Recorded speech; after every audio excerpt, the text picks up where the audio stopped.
Hello and welcome to the penultimate Marmite video. Today's video is about first aid kits, usefulness of carrying a small first aid pack that you can carry with you, perhaps under the bike seat, or something that doesn't take up too much space but covers the essentials that you might need on a 2-3 week trip or even longer. I'm not talking about carrying paracetamol or lip balm, the sort of things that you might just keep in your jacket pocket, but more the essentials that you might want if you get into trouble and there isn't first aid around where an incident happens.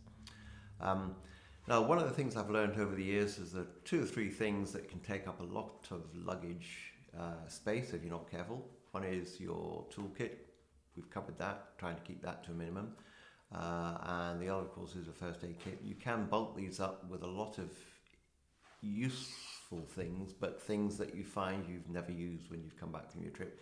And actually, when you critically look at it, you only need a certain number of core things in your first aid kit, and so long as you've got those, you're going to be okay.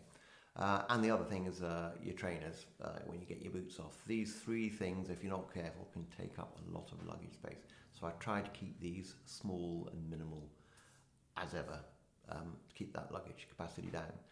So without further ado, I'll run through the first aid kit that I take with me when I go away for 4 or 6 weeks, whether it's Europe, South America or India. I'll carry more or less the same pack with me just in case. So let's see how we get on.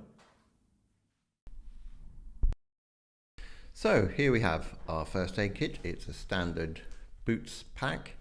I have my few additions that I put in there, but it's a nice and small pack. You can simply pop that under the seat if you've got room, or in your tank bag. It's not going to take up a lot of space. So some of the items I'm going to include in here, I'm going to have a set of adhesive wound dressings.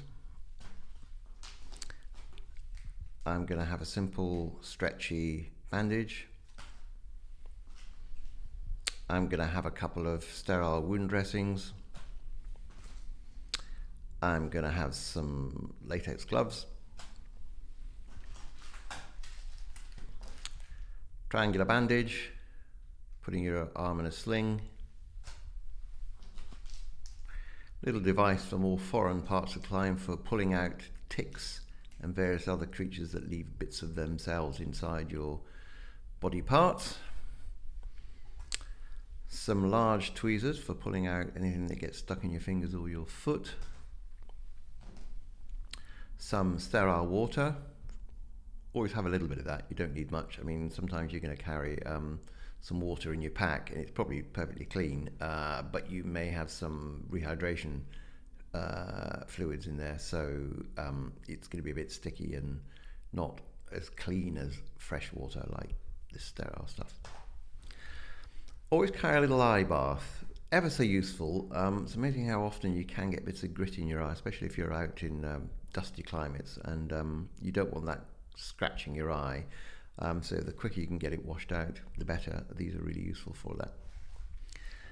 I'm going to carry a piezoelectric zapper, which if you're around where mosquitoes are and they bite you, these things will help take out some of the sting from that and reduce the pain. Strangely enough, I always carry a small portable sewing kit. Don't know why, but it's I always find it useful to have one of those, and it sits in my first aid kit. Takes up very little space, so I don't mind.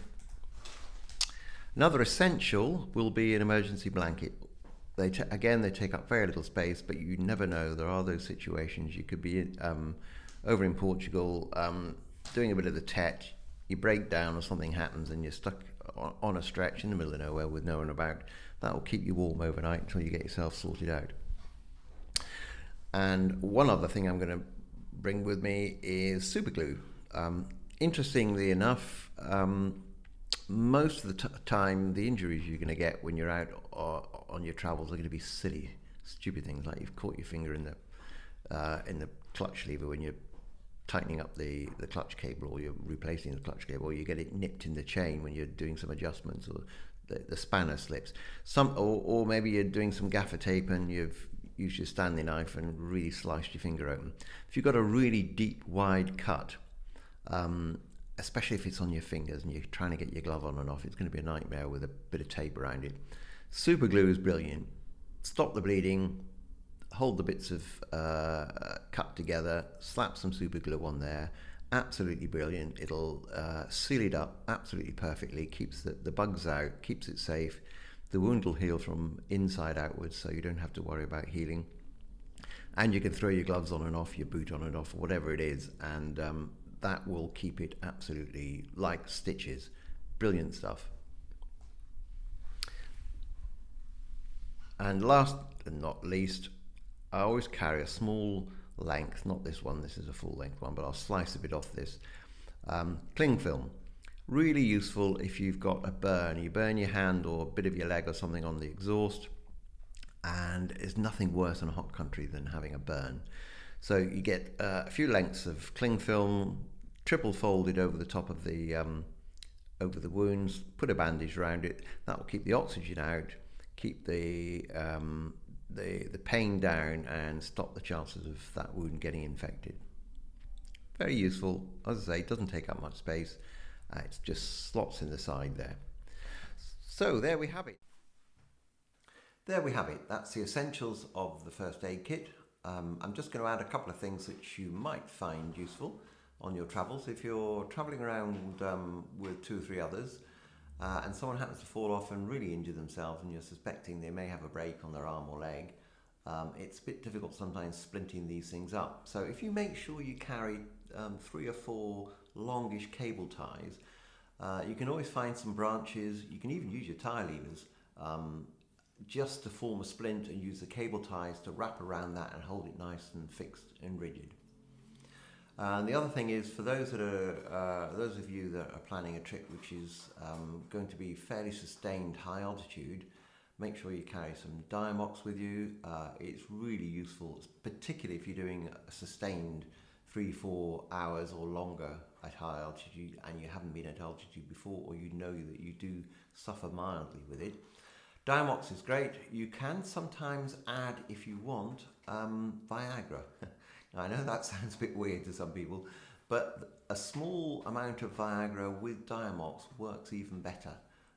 So that's something to give some thought to and have fun with that. The next Marmite video, and the final one, is going to be on armour. I'm going to be unpacking some new armour I've got. I'm going to be doing that in the next couple of days. I'm really excited about it, actually. Armour's changed a lot over the years, and particularly the last few years. So I've decided to junk all my old armour and get some new stuff, and I'm going to be unpacking that. And I'm looking forward to it, to see what it's like. All right, catch you then. Bye.